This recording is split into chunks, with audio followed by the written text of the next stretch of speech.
Madam, தேர்தல் கருத்து கணிப்பு நடத்துறோம். தேர்தலுக்கு யாருக்கு ஓட்டு போட போறீங்க? நான் யாருக்குனாலும் ஓட்டு போடுவேன். அதே உங்ககிட்ட சொல்லணும். சும்மா சொல்லுங்கம்மா.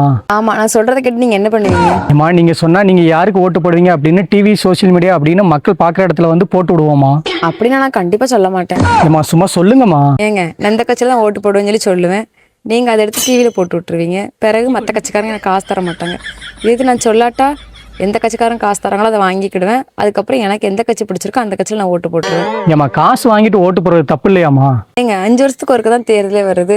தேர்தல் அன்னைக்கு ஒரு நாள் மட்டும் தான் நாங்கள் காசு வாங்குறோம். ஓட்டு போட்ட மறுநாளே குளத்து வேலைக்கும் காட்டு வேலைக்கும் போயிருந்தோம். ஆனால் அவங்க அப்படியே ஆட்சிக்கு வந்தது ஒரு கையெழுத்துக்கு 1000 2000 வாங்குறாங்க. அவங்க வாங்கினா தப்பு கிடையாது, நாங்கள் வாங்கினா தப்பா? அப்ப கடைசி வரைக்கும் யாருக்கு ஓட்டு போட போறேன்னு சொல்ல மாட்டீங்க?